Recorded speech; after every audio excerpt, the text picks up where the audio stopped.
சென்னையில் உள்ள 10 மேம்பாலங்களின் கீழ் பூங்கா, நடைபாதை, இலவச வாகன நிறுத்தம், EV சார்ஜிங் வசதிகள் அமைக்க மாநகராட்சி திட்டம். என்னென்ன மாற்றங்கள் வரப்போகின்றன விரிவாக பார்க்கலாம். சென்னையில் பல ஆண்டுகளாக மேம்பாலங்களின் கீழ் உள்ள பகுதிகள் குப்பை கொட்டுமிடம், ஆக்கிரமிப்பு மற்றும் ஒழுங்கற்ற வாகன நிறுத்துமிடமாக பயன்படுத்தப்பட்டு வந்தன.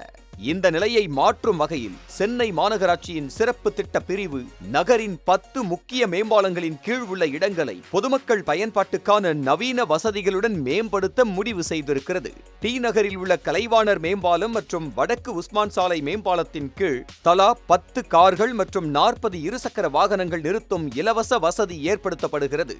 கலைவாணர் மேம்பாலத்தின் கீழ் நடைபாதை மற்றும் சிறுவர் விளையாட்டு பகுதியும், வடக்கு உஸ்மான் சாலை மேம்பாலத்தில் 20 மின்சார வாகன சார்ஜிங் நிலையங்களும் பொது கழிப்பறைகளும் அமைக்கப்பட உள்ளன. ஆழ்வார்பேட்டை மற்றும் டவுட்டன் மேம்பாலங்களின் கீழும் வாகன நிறுத்துமிடங்கள் உருவாக்கப்படுகின்றன. சிவானந்தா சாலையில் உள்ள MRTS மேம்பாலத்தின் கீழ் குழந்தைகள் பூங்கா, விளையாட்டு உபகரணங்கள், பெற்றோர் அமரும் பகுதி மற்றும் அலங்கார இருக்கைகள் அமைக்கப்படுகின்றன. RK சாலை music academy, Peters road Conran Smith road, Rangarajapuram, GK Moopanar சாலை மற்றும் பாந்தியன் சாலை மேம்பாலங்களின் கீழ் அமர்விடங்கள் மற்றும் அலங்கார விளக்குகள் அமைக்கப்படும். ஒவ்வொரு இடத்திற்கும் அங்குள்ள இடவசதி மற்றும் தேவைக்கேற்ப வடிவமைப்பு செய்யப்படுவதாக அதிகாரிகள் தெரிவித்திருக்கின்றனர். ஆக்கிரமிப்புகளை அகற்றும் பணி நடைபெற்று வருவதுடன் அங்கு வசித்தவர்கள் பாதுகாப்பு இல்லங்களுக்கு மாற்றப்பட்டுள்ளனர். இந்த பணிகள் ஆகஸ்ட் மாதத்திற்குள் முடிக்கப்படும் என மாநகராட்சி தெரிவித்திருக்கிறது.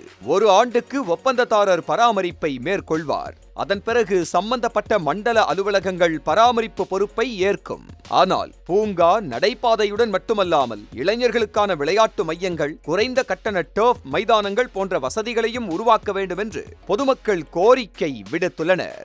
மேலும் நீரூற்றுகள் அமைக்கப்படுவதுடன் CCTV கேமராக்கள், போலீஸ் ரோந்துக்கும் ஏற்பாடு செய்யப்பட்டால் பாதுகாப்பும் சுற்றுச்சூழல் தரமும் மேம்படும் என்றும் அவர்கள் வலியுறுத்தியுள்ளனர்.